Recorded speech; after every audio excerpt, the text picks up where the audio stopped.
He's a lawmaker from a political clan in Mindanao, but is a vocal critic of the Dutertes. Along with a number of colleagues in the House, he is pushing for a landmark human rights legislation in the 20th Congress. Good morning. This is Attorney Karen Jimeno, and you're tuned in at The Forefront.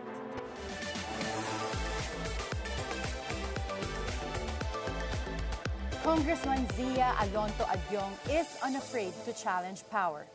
As the representative of Lanao del Sur's 1st District, he has been a witness and a leading voice on human rights since the Marawi siege of 2017. What compels Congressman Adiong to take a bold stand on some of the country's most controversial issues? With us this morning is the representative of the 1st District of Lanao del Sur, Congressman Zia Alonto Adiong. Good morning, Congressman Zia. Good morning, Attorney Karen, and it's really nice to meeting you in person. Oh, same here. I always watch you on TV, Congressman Zia. So let's start first with some of your advocacies. Yes. You offered refuge to Palestinian children from the Gaza conflict. Yeah. And not just children, no, to Palestinians in general. Yeah.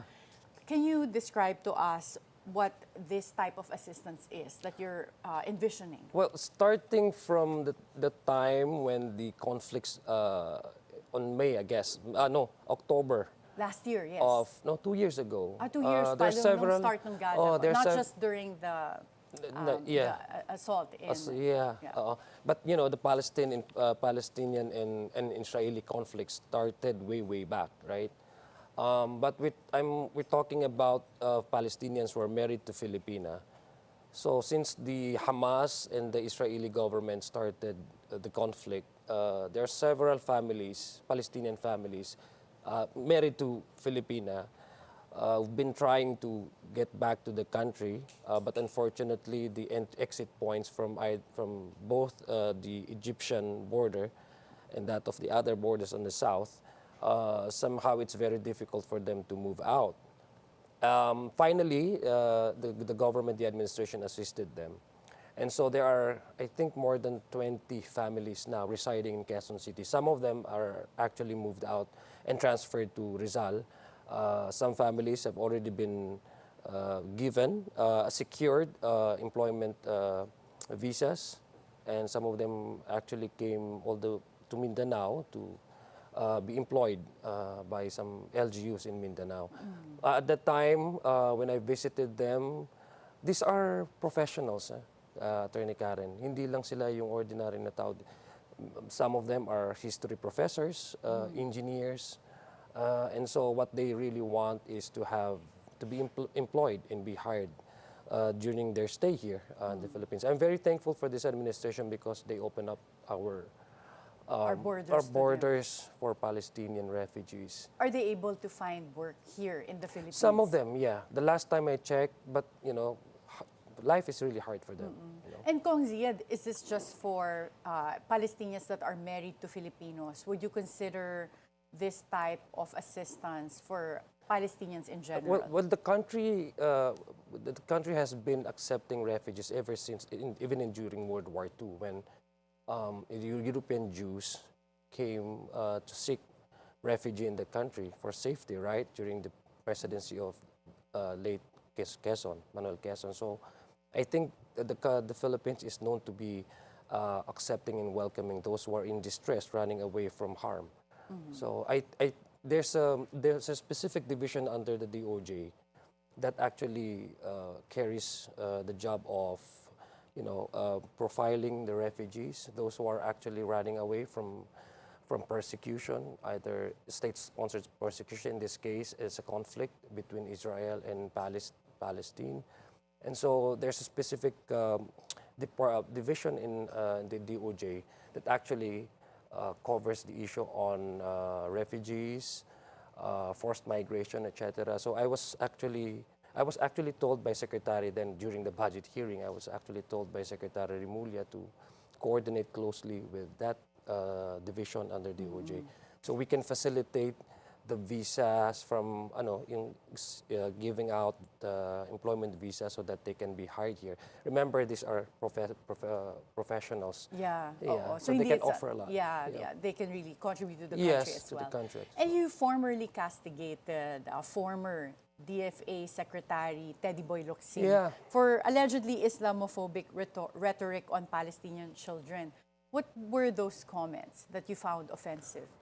Well, I couldn't really recall the exact the tweets but for a diplomat, he should have been more cautious in his words. As a diplomat, he not only represents his own opinion, but he also actually represents the country. And so when you talk about international conflict, Philippines should maintain its position that diplomacy must also be upheld, promotion of human rights must also always be upheld.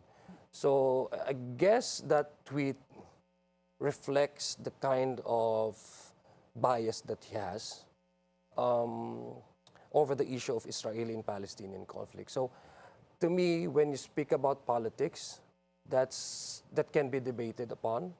We can stand on different sides. But when you talk about something as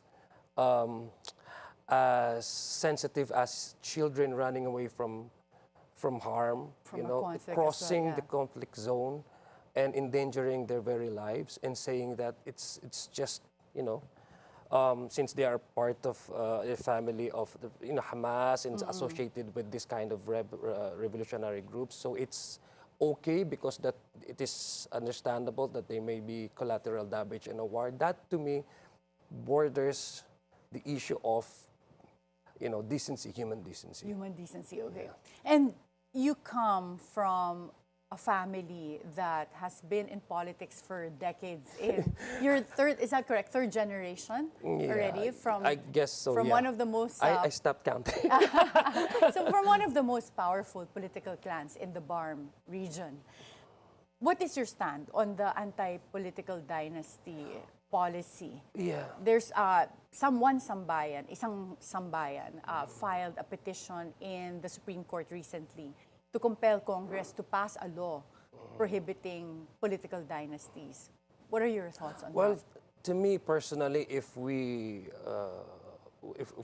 there are issues, concerns that actually would promote a healthy democracy, then I'm up for it. But when we talk about specifically political dynasty, to me, that's just scratching the surface. It's just the tip of the iceberg. When we want, for example, to insulate political families from ever controlling or dominate political arena, I guess we have to also to discuss about the political maturity in the country. If we do have strong political party system in the country, then probably we can avoid passing over political positions from a father to a son or to a wife, because in the United States, I think a couple of decades ago, we had the same political system, Yeah, like where we the only have party system, nationalista and liberal party, and every time an election is being held, these political parties do consult all of their members. And I'm not talking about political members who are actually currently assuming office, but even ordinary civilians and ordinary citizens can also be part of this political group. So they convene, similar with what they're doing in the United States, Democrats and the Republican, where the ownership of the party is actually decided upon, owned by the people and decided upon by the members, the entirety members. So if we have that kind of system where the political maturity is very high, where there's a strong political system, I think we can probably avoid.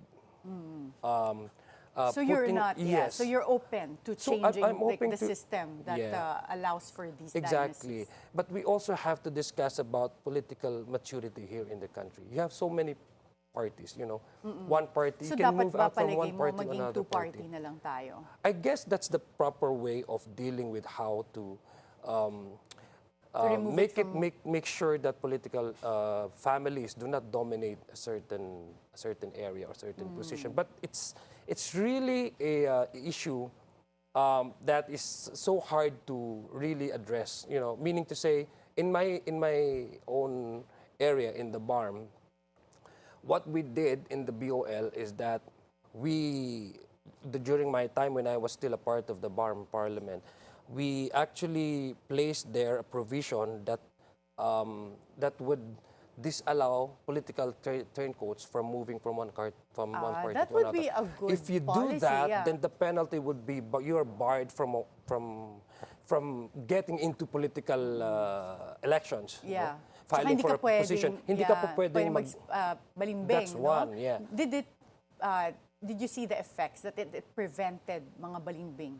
Yeah, sa ngayon. And maybe we're you can do excited. that for- Yeah, we're excited. And in the Constitution, you're very much aware of this. And Yes. for all people, alam na alam mo, ang qualification lang naman talaga in the Constitution is it can read and write. Yeah. Of legal age. Of legal and then, age. So yeah. how can you diminish? Meaning, how can you diminish the choices, limit the choices of the people, by just making blood relations, DNA, as your measurement for the people to have choices in every election. So I guess blood relations, to me, does not actually gauge whoever is capable or willing to service and offer, contribute something to the community. So parang para siyang sobrang lalim na dapat na pag-usapan. What about online gambling? Palapit na yung SONA ni President Bongbong Marcos, and some people are calling for him to also declare na going illegal ang online gambling. What is your opinion on that?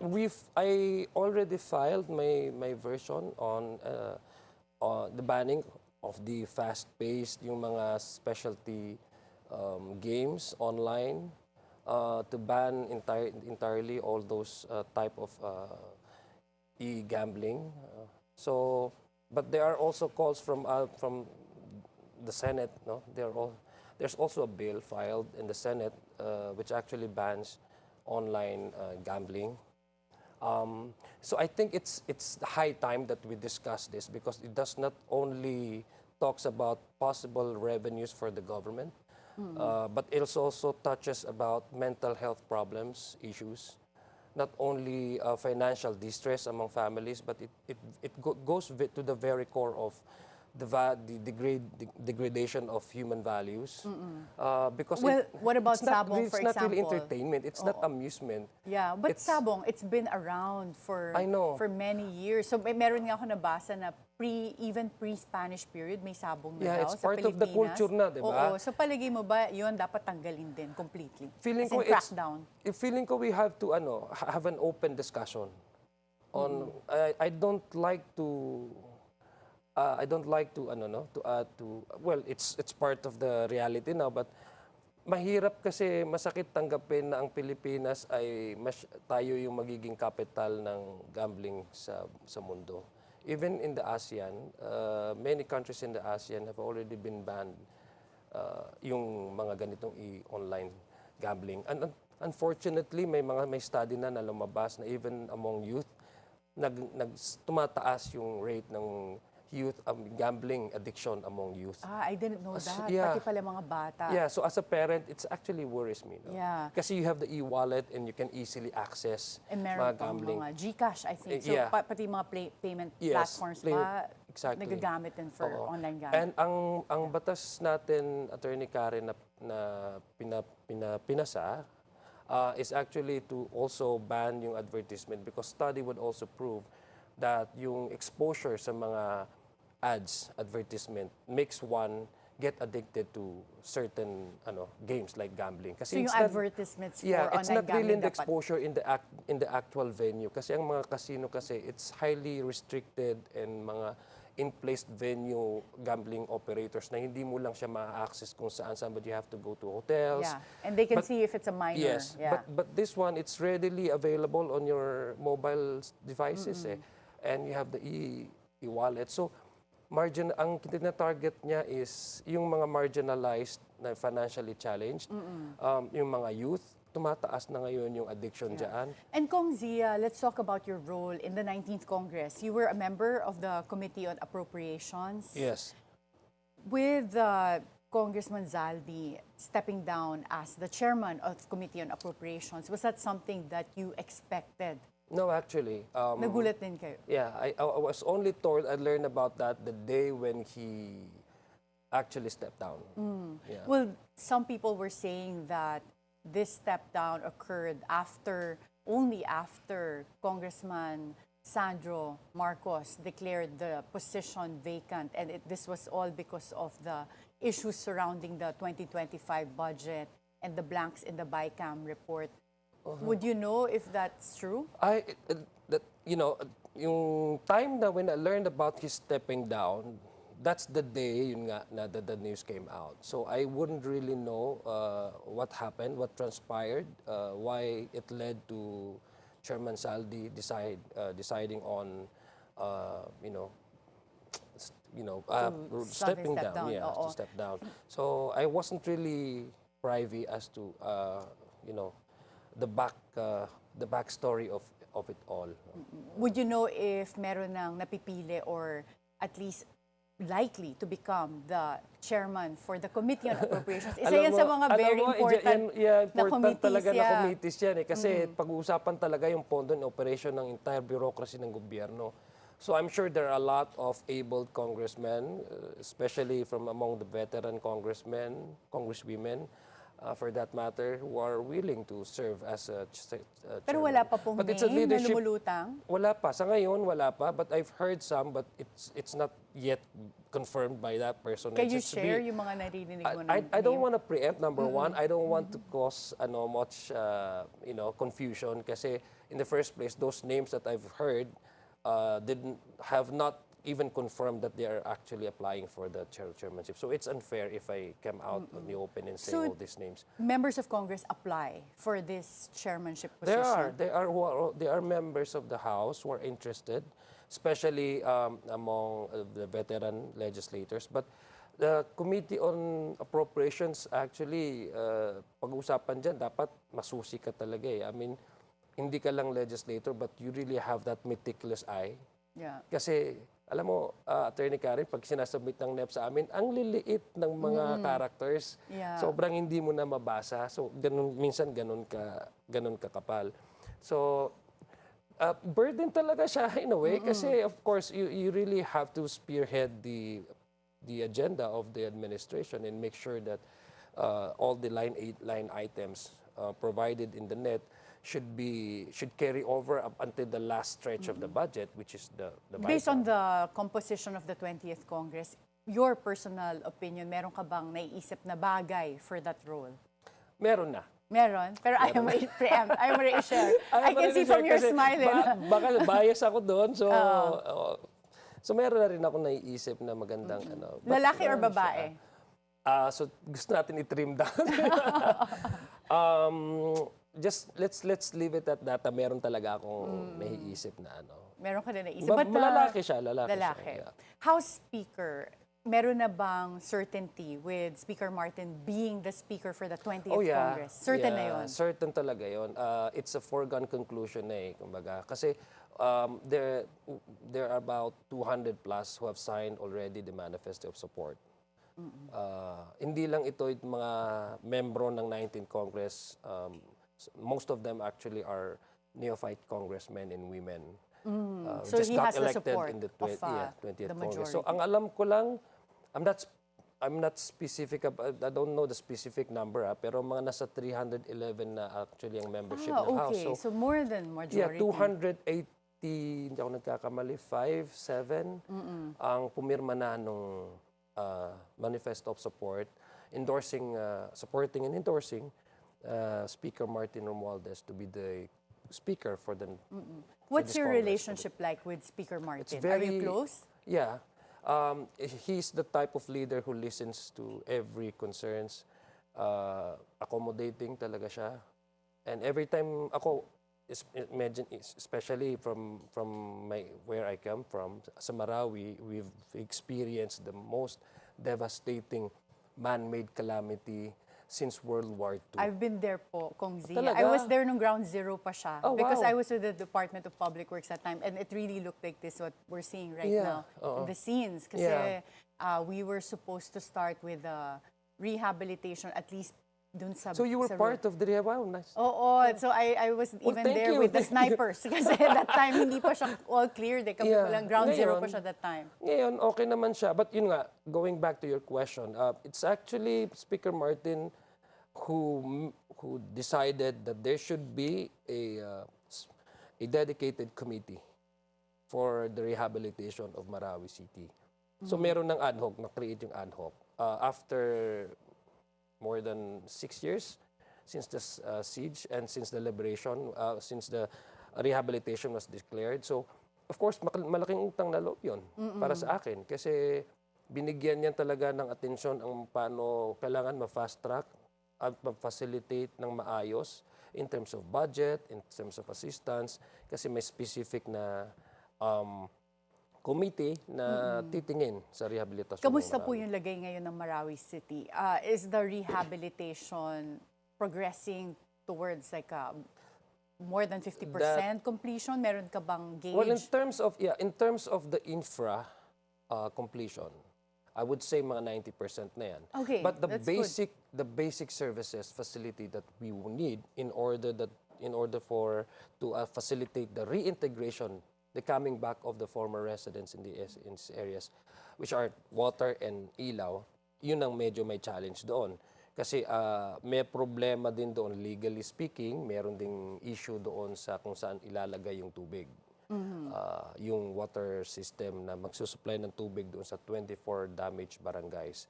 So, if you asking me if the rehabilitation is completed, hindi pa.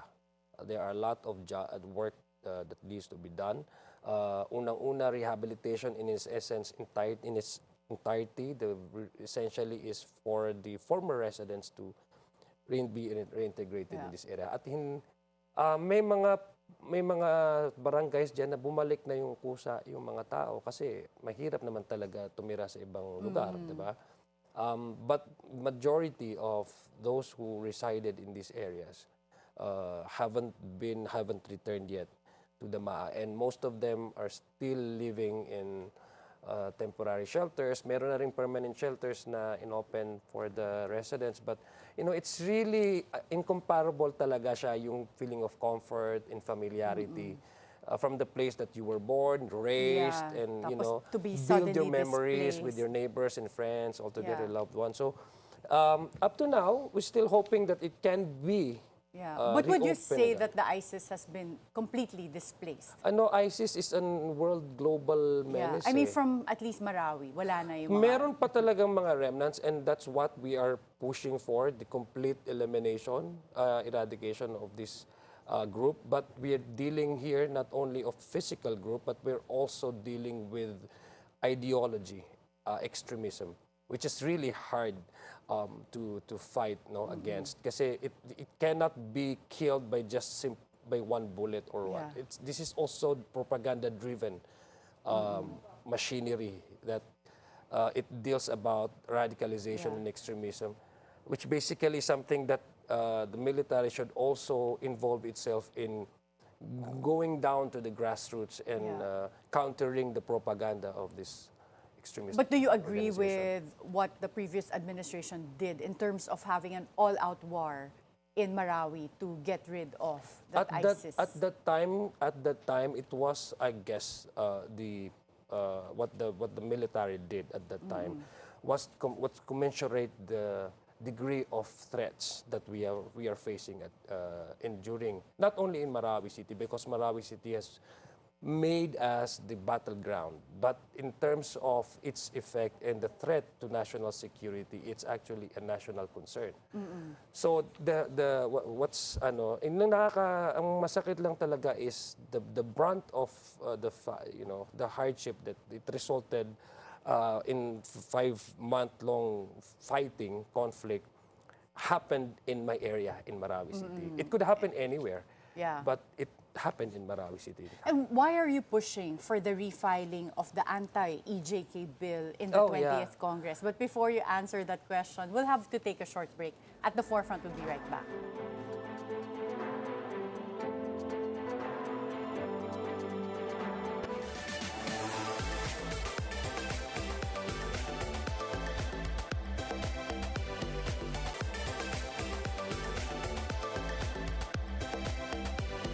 Welcome back at the forefront. Congressman Zia, why are you pushing for the refiling of the anti-EJK bill in the 20th Congress? Well, we are a country that needs to promote and should promote yung rule of law. Hindi po pwedeng basta na lang tayong gagamit ng dahas para lang masugpo kung ano man yung krimen na iniisip nating sugpuin. I think the justice system is working, and we need to promote, uphold, yun nga, the rule of law. And number two, we should do everything that would contravene the evolved, the culture of impunity where certain officials in the government. That's really what strikes me the most. Would you say this is targeted on acts done by the prior administration?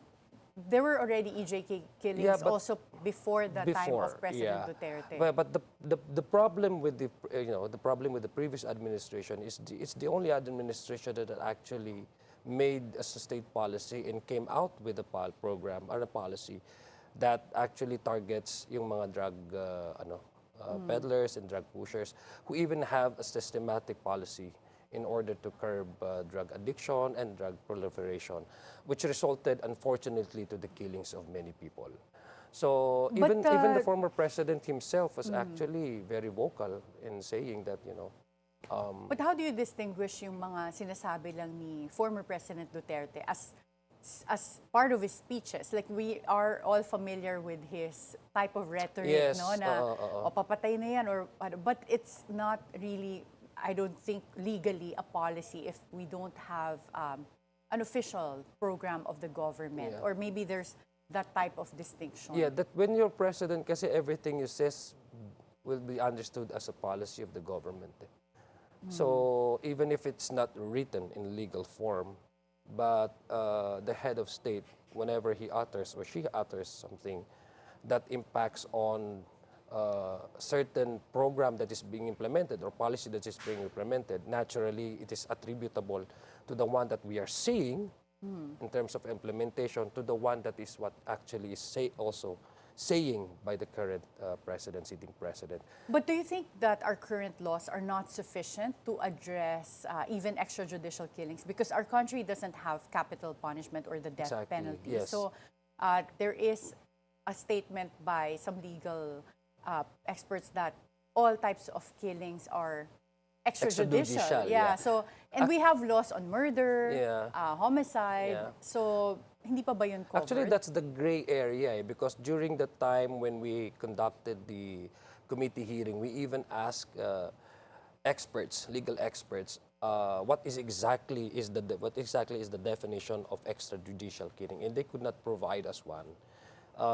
There's no actual definition of what constitutes extrajudicial killing. As you've said, may murder, diba? Outside of the law, it can also be considered as extrajudicial killing in the general sense of the word. I mean, the definition is very generic.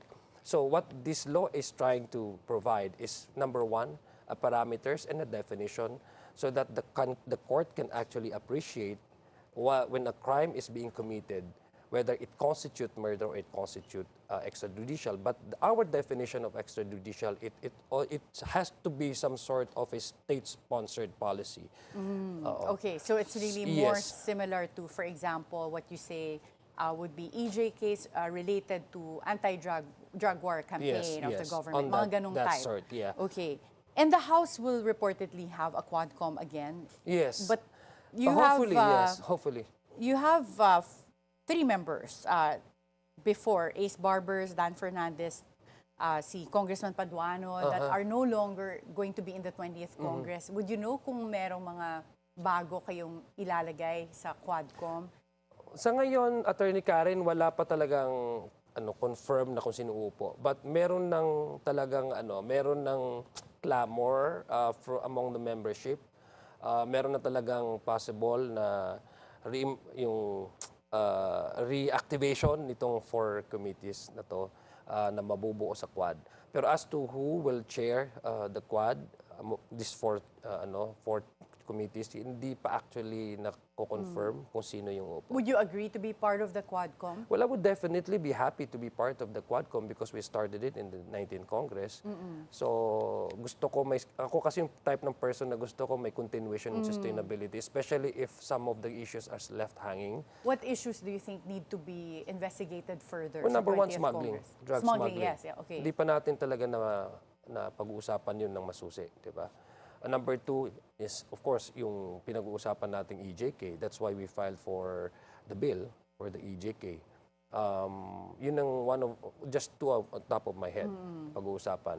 Yung sa gambling naman, meron ng directive ang Malacanang administration to ban the POGO operations. But there are still pockets of operation, di ba, in the country, despite the order of the President, executive order to ban all POGOs, di ba? So para meron pa rin talagang pumapasok na mga ganung at nag-ooperate pa hanggang sa ngayon.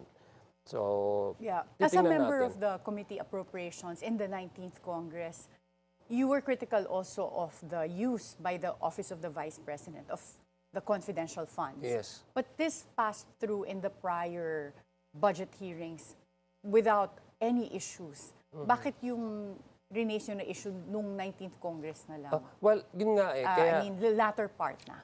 Yeah. Yung nangyari kasi, we approved and we allotted the confidential funds as requested by the Office of the Vice President as well as the Department of Education in good faith. Because we thought that's how she can actually do better in her portfolio as Education Secretary and as well as Office of the Vice President.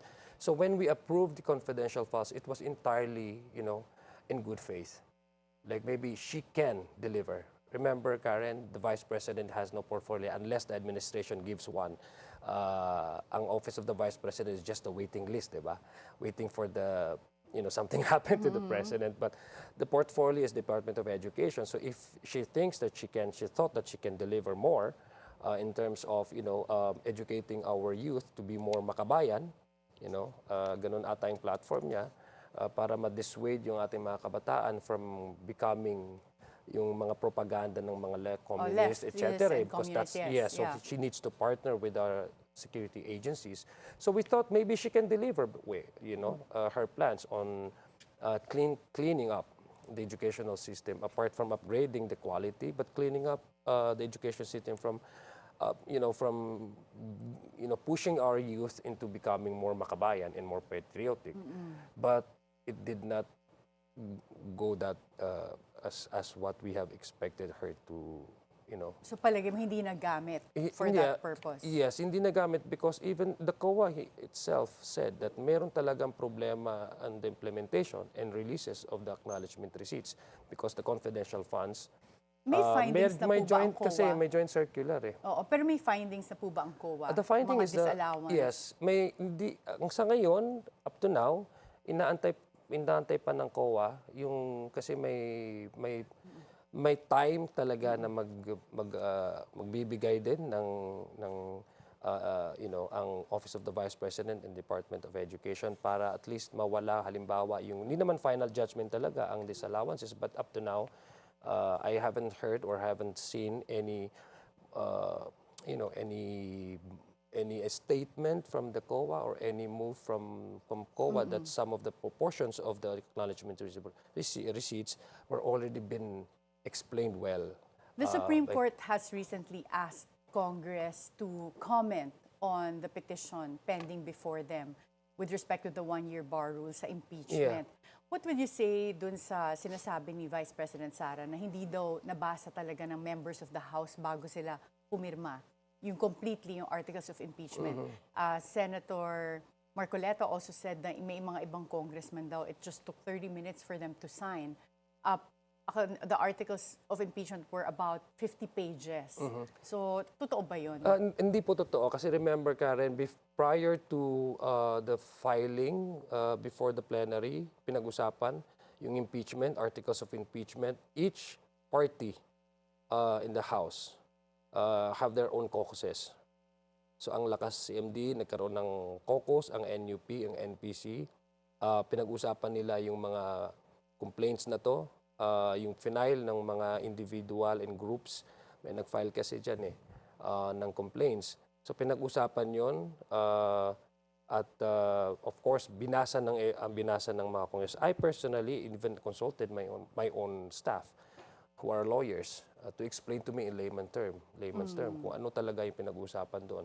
So ako, I would say, I can confidently say that among the Lakas CMD, and I'm sure many party leaders also said that they have already consulted their members, and they come up with a decision, each party decision, that they will support the impeachment complaints, verified impeachment complaints.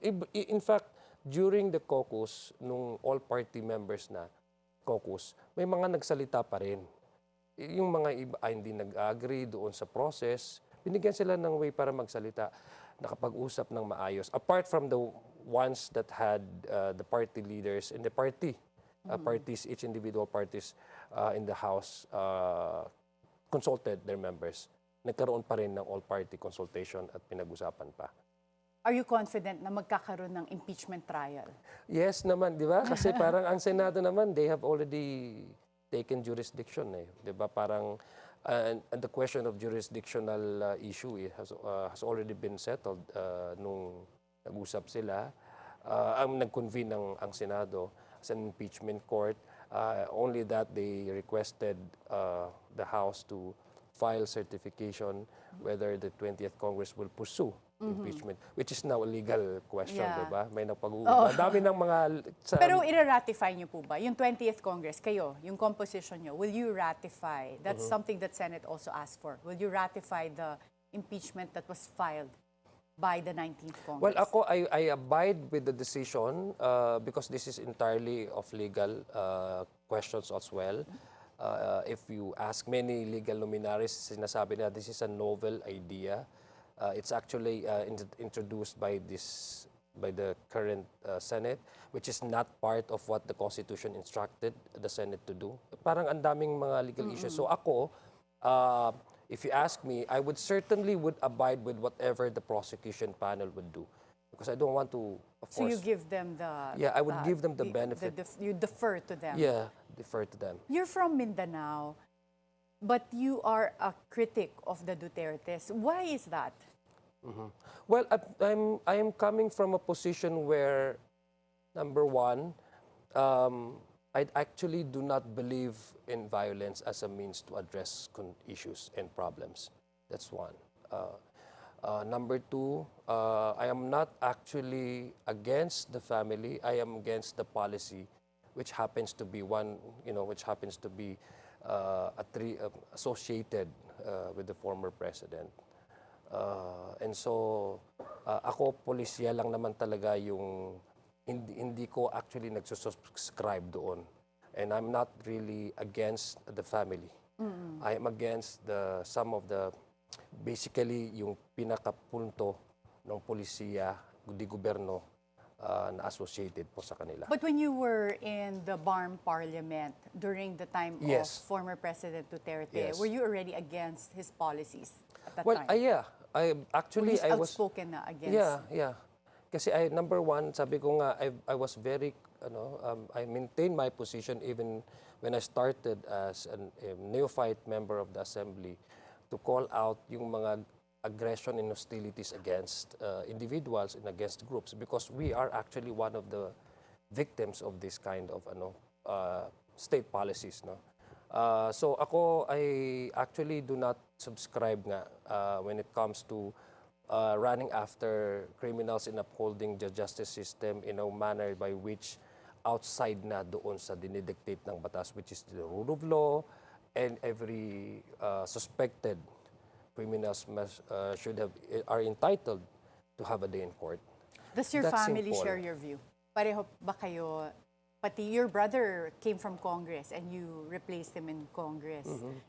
Do they take the same position that you do? Hindi namin kasi napag-usapan yung mga... Hindi kayo nag-usap ng that's surprising. You come from a political family. Your mom was also a governor before, and then your father was previously a governor. They've held so many positions in elected positions, elected, no? yeah.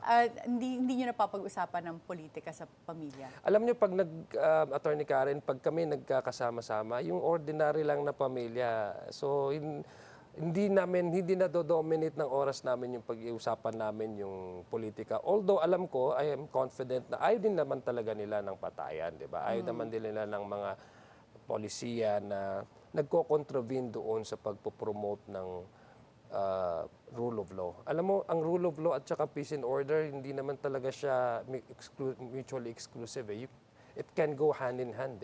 And do you find that works the way you govern sa Lanao del Sur? Because normally, sinasabi nila sa Mindanao, mas magulo than the other regions daw in the Philippines. Is that true? Well, yeah, I agree. We have been often visited by not just natural calamities but man-made. But this is something that is imposed upon us. If you go back to history, it has so much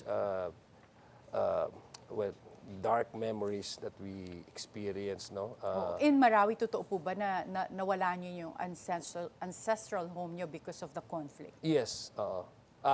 Yun yung una mga na nagkaroon ng heavy firefight. Kasi malapit siya doon sa mosque, no? Sinasabi natin Grand Mosque. Yes, doon napuntahan ko naka-station po yung mga yun. doon naka-station mga ano nila, mga heavy snipers nila. Yeah. Did you feel that it was necessary na may all-out war? You said kanina, palagay nyo, tama naman yun to get rid of ISIS at the time. But did you feel any resentment towards the government at the time na nawala yung ancestral home nyo? Ako nung nawala yung ancestral house namin, parang ang feeling ko that time, no? Feeling ko at that time was naging pare-pareho na talaga lahat na. Kasi although masakit talaga yon, pero what can you do, di ba? Kasi doon talaga yung bakbakan. But when you ask me anything about something about resentment, ako magkakaroon lang ng mas mataas na resentment kung hindi matapos itong rehabilitation. And bumalik pa kayo nun sa Marawi. You were at that time in Cotabato. Pero kung iba yun, may mga CIA kami din. But that time, some people probably would stay away from Marawi. But kayo bumalik po kayo. Bakit mo piniling bumalik even at the height of the conflict? Kasi una, nandun yung pamilya ko eh.